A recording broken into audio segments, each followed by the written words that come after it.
راز حقیقت میں آپ تمام دوستوں کو خوش آمدید۔ حضرت اسامہ بن زید رضی اللہ تعالیٰ عنہ رسول اللہ صلی اللہ علیہ وسلم کے پروردہ اور چہیتے صحابی تھے۔ جس وقت سرکار دو عالم صلی اللہ علیہ وسلم نے جوہینہ کے ذیلی قبائل کی طرف صحابہ کرام کے دستے روانہ کیے تو مجاہدین میں اسامہ بن زید بھی شامل تھے۔ الصبح جنگ کا آغاز ہوا۔ دوران معرکہ مسلمانوں کا پلہ باری رہا۔ دشمن کے بہت سے لاشیں گرے اور وہ میدان چھوڑ کر بھاگ کھڑے ہوئے۔ دشمن کے ثابت قدم رہنے والے افراد میں سے ایک آدمی نے اپنے ساتھیوں کو پسپا ہوتے ہوئے دیکھا تو ہتھیار ڈال کر میدان جنگ سے راہ فرار اختیار کی۔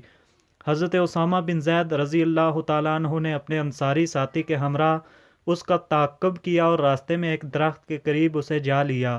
دونوں کی تلواریں بلند ہوئی۔ اس آدمی کو اپنے سر پر دو تلواریں چمکتی ہوئی دکھائی دیں تو موت کا سایہ اس کے چہرے پر لہرا گیا۔ اس نے ایک جرجری اور گھبرائی ہوئی آواز میں کلمہ پڑھا، لا الہ الا اللہ۔ حضرت اسامہ اور ان کے انصاری ساتھی حیران تھے کہ کیا واقعہ یہ شخص اسلام قبول کر رہا ہے یا اس نے محض اپنی جان بچانے کا حیلہ کیا ہے۔ بڑی نازک صورتحال تھی۔ وہ جنگ کے میدان میں تھے جہاں ہر طرف کٹے پٹے جسم اور انسانی اعضاء بکھرے پڑے تھے۔ موت کا کھیل کھیلا جا رہا تھا، خون بہائے جا رہے تھے اور فضا کانپ رہی تھی۔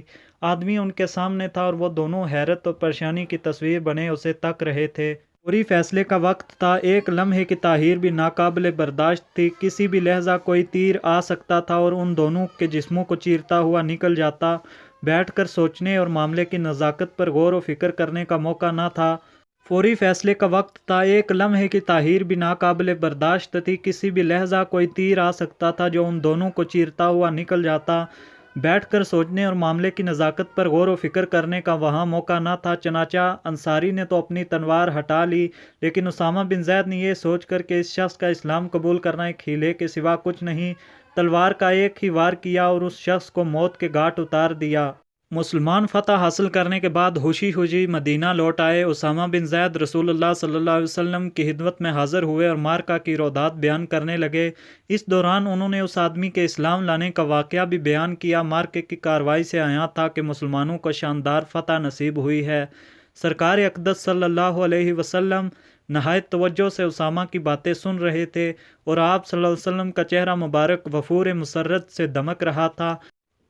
جیسے ہی اسامہ رضی اللہ تعالیٰ عنہ نے کہا، پھر میں نے اسے قتل کر دیا، نبی کریم صلی اللہ علیہ وسلم کا چہرہ مبارک فک ہو گیا۔ آپ نے رنج اور حیرت کے ملے جلے جذبات میں پوچھا، اس نے لا الہ کہا اور تم نے اسے قتل کر دیا؟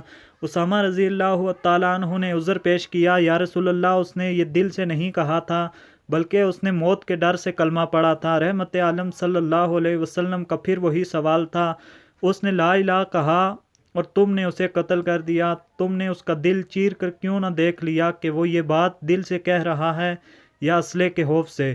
رسول اللہ صلی اللہ علیہ وسلم بے قراری سے اسامہ کو دیکھتے اور یہی کہتے رہے، قال لا الہ الا اللہ ثم قتلتہ، قال لا الہ الا اللہ ثم قتلتہ، کیف لک بلا الہ الا اللہ اذا جاءت تحاجک یوم القیامہ۔ یعنی اس نے لا الہ الا اللہ کہا اور تم نے اسے قتل کر دیا، اس نے لا الہ الا اللہ کہا اور تم نے اسے قتل کر دیا۔ ذرا سوچو کہ اس وقت تمہارا کیا بنے گا جب کلمہ لا الہ الا اللہ قیامت کے دن تمہارے پاس آئے گا اور تم سے احتجاج کرے گا۔ آپ صلی اللہ علیہ وسلم یہی بار بار کہتے رہے۔ خود اسامہ بیان کرتے ہیں کہ آپ بار بار مجھ سے یہی پوچھ رہے تھے، حتیٰ کہ میں نے تمنا کی کہ کاش میں آج سے پہلے مسلمان ہی نہ ہوتا۔